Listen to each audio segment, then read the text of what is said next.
sur notre chaîne YouTube Église MIP TV. Alors aujourd'hui, nous nous retrouvons pour un nouvel épisode de notre émission LEC, Leçons et expériences du confinement. Aujourd'hui, je suis avec mon frère Jérémy. Ça va Jérémy? Ça va et toi? Oui, ça va, merci Seigneur.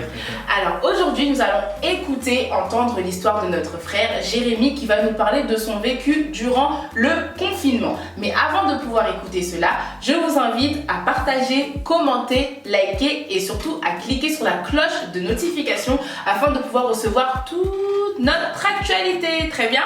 Alors, ça va toujours? Ça va, ça va. Alors, comme tu l'as entendu, on va parler du confinement, de ton expérience, etc.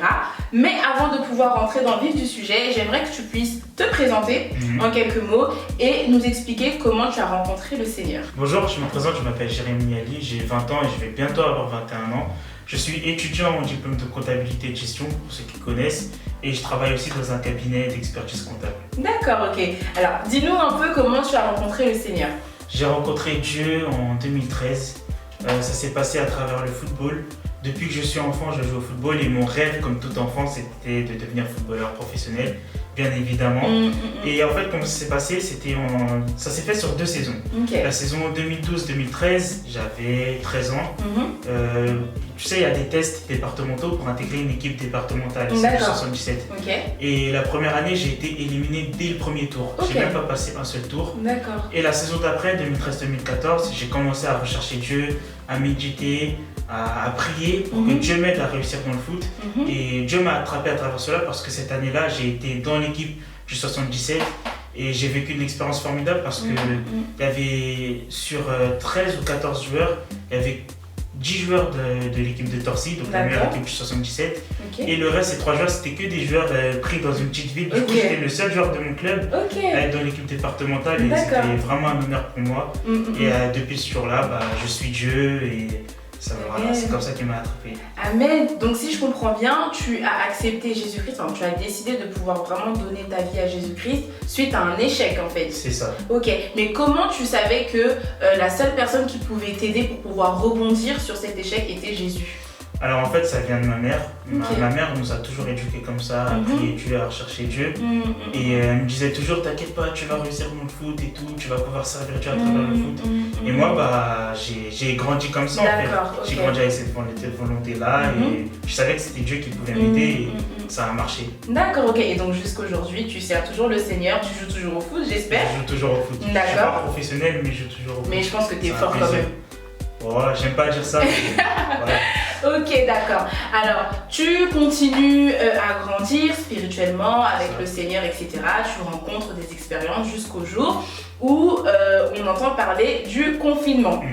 Le confinement qui est une étape aussi de ta vie où tu as sûrement rencontré le Seigneur, où tu as rencontré des expériences, etc. Mais avant de pouvoir parler de ton confinement, comment était ta vie avant de pouvoir de rentrer dedans?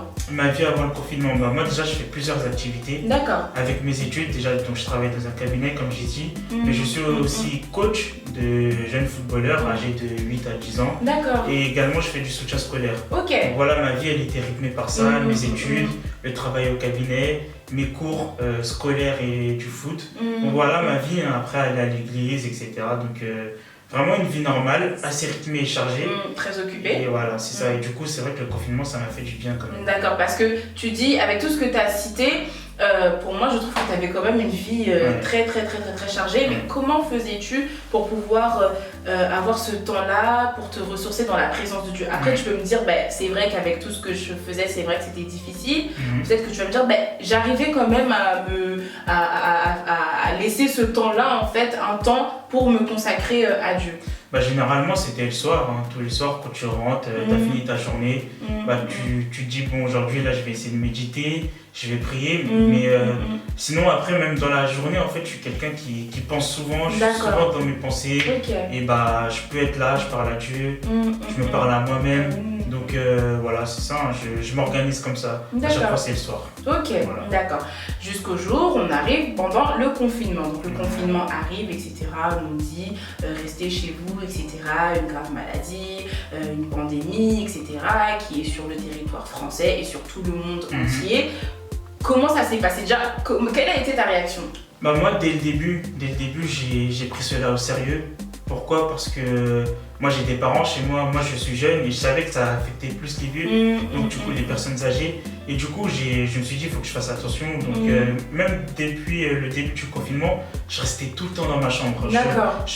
Limite je voyais jamais mes parents, je restais tout le temps dans ma chambre parce que je me disais ah si j'ai quelque chose de bizarre, vaut mieux que j'évite d'être en contact avec mes parents. Ok, d'accord. Ouais, Donc tu voulais plutôt les protéger en fait. Voilà, c'est ça, je voulais les protéger. Pourquoi? Parce que la semaine du 13 mars, quand le confinement il a été annoncé, quand j'allais à l'entraînement, le soir je me sentais un peu comme courbaturé, bizarre et fatigué. Du coup je me suis dit non, si j'ai quelque chose c'est mieux, je reste dans ma chambre quelques jours. Après au fur et à mesure je suis ressorti de ma chambre et puis voilà. Ok, et dans l'aspect spirituel, comment ça s'est passé? Comment t'as passé ce confinement? Parce que toi qui avais une vie très chargée avec toutes tes occupations, tu t'es retrouvé à la maison, à ne pas travailler, à ne pas aller à l'école. Je pense que les entraînements ont été suspendus. Hein. Comment tu t'es organisé? Comment ça s'est passé? Bah je vais pas mentir, au début c'était compliqué.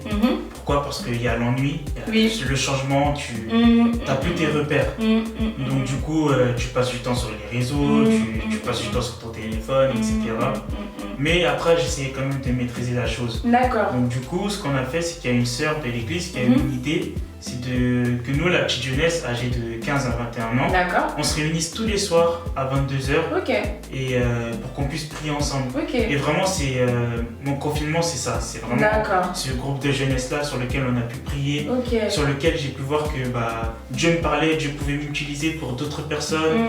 Que par exemple, un jour, je me souviens, le pasteur, parce qu'il y avait aussi les prières avec l'église en général, et c'était un dimanche, et j'avais pas pu participer au culte parce que j'ai dormi tard, j'étais fatigué. Et du coup, c'était moi qui devais conduire la prière à 22h. Et le message que j'ai partagé, c'est celui que le pasteur a partagé sur le matin même. Et je savais pas du tout, personne m'avait résumé quoi. Et voilà, c'est vraiment toutes ces expériences-là qui m'ont permis de me dire en fait, Dieu me parle et j'ai vraiment ma relation avec Dieu, ça te fait du bien. Et surtout, ça t'encourage à aller au-dessus de tes défauts. C'est vraiment plus le message qu'on a eu avec la jeunesse.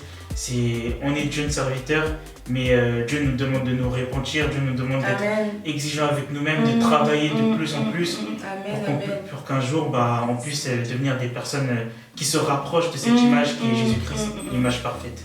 Amen. Je comprends aujourd'hui que ce groupe vous a vraiment fait du bien parce que la semaine dernière on a reçu notre sœur Sephora qui nous a parlé aussi de ce groupe-là en fait qui l'a vraiment fortifié. D'ailleurs je vous invite à pouvoir regarder sa vidéo, elle a un fort témoignage, elle nous explique comment elle a expérimenté le Saint-Esprit durant son confinement et c'est aussi ce groupe-là en fait qui l'a aidé à être dans la prière, à rester dans la présence de Dieu. Donc c'est vraiment ça aussi qui a été un moteur parce que toi aussi tu as dit que ton confinement en fait clairement c'est ce groupe de prière, ça t'a vraiment aidé, etc. Mais aujourd'hui, est-ce que tu sens qu'il y a une amélioration? Il y a une amélioration dans la confiance en moi-même et ma manière d'aborder les problèmes. Dans le sens où aujourd'hui, j'essaye de ne plus subir les problèmes, les pensées, etc. J'essaye vraiment de rester au-dessus de cela. En fait, je vais être maître de ma vie. En fait. Maître dans le sens où c'est moi qui dirige et ma vie, je la dirige vers Dieu. Amen. Je laisse plus le diable, les choses de ce monde, etc. diriger ma vie. Je laisse plus le trouble, etc. contrôler ma vie, mais vraiment, je prends le contrôle sur moi-même. Je fais attention à ce que je fais et je remets tout entre les mains de Dieu parce que c'est lui qui est au-dessus de toute chose, mais Dieu nous laisse le choix en fait. C'est pour ça que je dis que quelque part, maître de ma vie, entre guillemets. Oui, parce qu'on sait tous que c'est Dieu qui dirige ta vie, oui. Voilà, c'est ça. Mais moi, je vois les choses comme ça.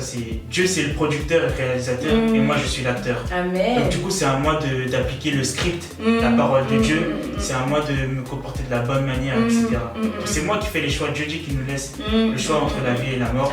C'est à moi de choisir, et moi, je veux rester au-dessus des problèmes, au-dessus de ces choses de ce monde, parce que la parole de Dieu nous dit ne soyez pas embarrassés par les problèmes de la vie lorsque vous allez en guerre. Et la vie, c'est une guerre, on est tout le temps en guerre contre le diable, etc. Donc voilà. Ok, d'accord. Et donc du coup, aujourd'hui, tu es dans un autre état d'esprit, clairement, parce que c'est peut-être un état d'esprit que tu n'avais pas auparavant. Donc aujourd'hui, tu es dans un autre état d'esprit, tu te dis que tu ne dois plus laisser les problèmes te surmonter. Alors, il y a peut-être des personnes, et je pense qu'il y a des personnes, des jeunes chrétiens, qui passent aussi par ces épreuves-là, qui se laissent surmonter par les épreuves de la vie.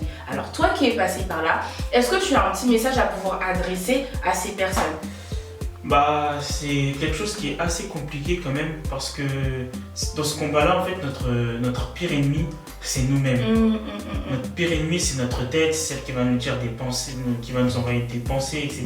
C'est notre chair en fait. Ouais. Et du coup, il faut réussir à prendre du recul par rapport à cela. Vraiment croire en la parole de Dieu et surtout croire en soi. Croire et avoir la volonté que non, je vais être telle personne, je veux que la joie soit dans ma vie, je veux que la paix soit dans ma vie. La paix, c'est quelque chose qui est très important pour moi. C'est très important, c'est une richesse et il faut vraiment considérer cette chose-là. Lorsque Dieu te donne la paix, il faut vraiment la garder, se battre pour la conserver. Et voilà, c'est vraiment le conseil que je peux donner à des personnes. C'est vraiment croire en Dieu, croire en la parole de Dieu. Appliquez la parole de Dieu, tous les jours se la répéter, parlez-vous à vous-même, dites-vous non, je suis fort au nom de Jésus-Christ, je domine et voilà, c'est vraiment le seul conseil que je peux vous donner. Vous savez quels sont vos problèmes, cherchez dans la parole de Dieu quelles paroles vont pouvoir vous aider à régler tel ou tel problème. Moi c'est comme ça que je procède et voilà, c'est le conseil que je donne. Amen. Et surtout il y a quelque chose que tu as dit de très important, tu as dit qu'il faut répéter la parole de Dieu. Parce que quelquefois, on a souvent tendance juste à lire et puis voilà, on lit, etc. Mais en fait, on ne l'imprègne pas. Et je pense que pour pouvoir s'imprégner de la parole de Dieu, il est très important de pouvoir la répéter. Dieu dit dans sa parole que le pouvoir de la vie et de la mort se trouve sur notre langue. Donc il est très important de pouvoir déclarer la parole de Dieu parce que dès que tu la déclares, automatiquement, c'est la vie qui rentre en toi. Si Dieu, par exemple, dit dans sa parole que tu es la tête et non la queue, en le disant, en fait, c'est cette parole-là qui te lie et effectivement, tu deviens la tête et non la queue. Et moi aussi, du coup, je vous invite vraiment à déclarer la parole de Dieu. Ne vous contentez pas seulement de la lire, mais déclarez-la et mettez-la en pratique. Parce que tout ce que vous allez déclarer de la parole de Dieu va prendre vie en vous. La parole de Dieu ne retourne pas sur son trône sans produire des effets. Directement, automatiquement, dès que tu déclares la parole de Dieu, en fait, elle s'active sur ta vie. Et c'est là où on commence à voir du changement, on commence à voir des situations se transformer dans nos vies. Des fois, on pense que il faut faire une longue prière ou quoi que ce soit. Non, il suffit juste de déclarer la parole de Dieu. La parole de Dieu, c'est la vérité, c'est la vie, c'est la clé de toute chose. Ok, donc du coup, donc là, c'est bon, tu sais que tu dois plus laisser de problèmes, etc. te surmonter. Ça, c'est ce que tu as appris pendant le confinement. Maintenant, là, le confinement, il est terminé, même si on est un peu confiné. Mais sinon, le confinement est officiellement terminé. Comment tu vis maintenant? Est-ce que ce que tu as appris pendant le confinement, tu l'apportes avec toi? Ou tu dis, bon, c'était juste pendant le confinement, j'avais besoin d'avoir ces belles paroles, j'avais besoin que Dieu me fortifie, mais là, c'est bon, je vais rester sur mes acquis. Non, je me dis qu'il faut continuer sur cette lancée-là. Il ne faut pas s'arrêter parce que justement, la difficulté, c'est là maintenant en fait. Dieu va nous regarder. Qui va rester auprès de lui, qui va continuer à s'accrocher à lui, qui va retourner dans son ancienne vie. Voilà, le but c'est de continuer sur cette lancée-là, de rester fort, de rester, comme je dis, au-dessus, dominer mes problèmes, dominer ma vie. Et voilà, moi c'est ça que je veux, c'est rester sur ce chemin-là, marcher droit. Et du coup, comment tu comptes t'organiser? Parce que t'avais une vie, t'as une vie très chargée, etc. Mais là, pendant le confinement, tu as pu vraiment laisser la place à Christ en fait pour pouvoir te ressourcer, etc. Là, tout reprend. Comment comptes-tu faire? Parce que tout ce que tu as appris et même le rythme que tu as eu en fait n'est pas forcément pour le laisser. Il faut que tu puisses aller aussi avec dans ton futur. Dans tous les cas, je pense que Dieu le sait. Dieu sait que là, notre vie va reprendre, le travail, etc. Donc, on n'aura pas le même temps. Mais après, c'est comme j'ai dit, je peux être au travail et je peux penser à Dieu. Je peux être au travail et prier dans mon cœur. Et après, c'est à nous aussi de faire les efforts, de chercher à faire des sacrifices, de travailler de plus en plus. Par exemple, le matin, tu te lèves un peu plus tôt, tu essaies de prier. Après, le soir, quand tu rentres, aussi à midi, tu rentres chez toi. Enfin voilà, c'est une organisation. Mais dans tous les cas, Dieu sait que là, mon fils doit travailler, ma fille doit travailler. C'est Dieu qui dit dans sa parole que pour manger, il faut que chacun travaille de sa propre main. Donc, c'est obligatoire. Mais je peux travailler et je peux être avec mon Dieu. Amen. Et ce qui te permet de pouvoir rester toujours connecté. Parce qu'il faut savoir quelque chose, pendant le confinement, on a tous fait des prières à Dieu. Seigneur, fais-moi ceci, fais cela. Si tu me guéris, je vais te servir. Si tu me guéris, je vais consacrer des jours et des jours dans le jeûne, etc. Et là, le confinement qui arrive, c'est bon. On oublie tout ça, etc. Non, Faut pas oublier que les promesses que nous faisons à Dieu, Dieu les a inscrites quelque part et il attend qu'on puisse les réaliser. Donc si tu sais que tu as dit quelque chose à Dieu pendant ton confinement, fais en sorte de pouvoir le réaliser après. Ça c'est très très très important de rester sur cette lignée. Ok, donc pour conclure, si tu pouvais donner un message d'espoir, exhorter une personne, conseiller par rapport à n'importe quelle situation. Tiens, toi, je reviens encore dessus parce que tu es assez jeune quand même. Moi, je me dis en fait, mais comment il fait? Il a une vie très chargée entre l'école, entre les entraînements, entre l'église, etc., etc. Et en plus, ce que tu fais à l'école, c'est quand même la comptabilité, donc des chiffres et des maths tous les jours. Je me dis, mais au bout de la journée, il est fatigué, mais il arrive quand même à pouvoir gérer son temps et à garder aussi un temps pour la présence de Dieu, pour être dans la présence de Dieu. Et il y a des personnes qui sont aussi dans ta situation, des jeunes qui sont dans cette situation et qui veulent même arrêter en fait. Alors qu'est-ce que tu pourrais leur dire? Je vais te laisser t'adresser à la caméra. Donc la chose que je peux vous conseiller, mes frères et sœurs, c'est vraiment de croire en vous, mais surtout de croire en Dieu. Vous êtes, en fait, on est deux, on n'est pas tout seul, on est vraiment deux, on est avec Dieu. Et avec ce Dieu-là, on doit ne former qu'un en fait. C'est deux personnes qui s'assemblent pour travailler ensemble. Et Dieu, il est là dans nos vies, même dans les plus petites choses. Dieu, il est là. C'est pourquoi croyez en vous et ensuite croyez à la parole de Dieu. C'est ça qui va pouvoir nous accompagner. Ayons des objectifs parce que la parole de Dieu dit que celui qui connaît son appel et son élection facilite son entrée dans le royaume des cieux. Amen. Donc à travers cette parole, je comprends, je me dis non, il faut que je sache où je vais, il faut que je sache quelle est la volonté de Dieu. C'est les objectifs qui me permettront d'avancer, d'être courageux chaque jour. Et tout ça, ça se fait avec Jésus-Christ. Voilà le conseil que je peux donner. Amen, amen. Comme notre frère nous l'a dit, croyons en Dieu, croyons en nous, fixons-nous des objectifs où nous savons que nous pourrions les atteindre par la grâce de Dieu. À savoir, il ne faut pas se minimiser. C'est vrai qu'on peut traverser des moments de faiblesse, on a envie de lâcher parce qu'on se sent submergé en fait par la vie, par les choses de la société, etc. Mais il nous suffit vraiment de pouvoir s'accrocher à Dieu et on pourra vraiment voir que quelquefois tu as une force, en fait toi-même tu te demandes d'où vient cette force, etc. Mais c'est vraiment la force qui vient de l'Éternel. Et si tu sais ce que tu veux pour ta vie, si tu es déterminé et que tu as Dieu avec toi, c'est sûr que tu vas réussir à réaliser en fait le plan de Dieu et même tes rêves par la grâce du Seigneur. Donc restons accrochés à l'Éternel et surtout crois en toi. Alors, pour finir, merci déjà d'être passé dans notre émission, que Dieu te bénisse abondamment. Et à vous qui avez regardé cette vidéo, nous espérons vraiment que vous avez retenu le message de notre frère Jérémie. Je suppose qu'il y a beaucoup de jeunes qui passent par cette situation parce qu'il a 20 ans, il va avoir 21 ans très bientôt. Et il a pu nous partager cette petite expérience qu'il a pu traverser pendant le confinement. Et je crois que cela peut vous faire aussi du bien. Néanmoins, avant de quitter notre chaîne YouTube, n'oubliez pas de pouvoir commenter, liker, partager et surtout cliquer sur la cloche de notification afin de recevoir toutes nos actualités. Alors, on va se retrouver très prochainement avec un nouvel épisode. Je recevrai un ou une nouvelle invitée. Que Dieu vous bénisse.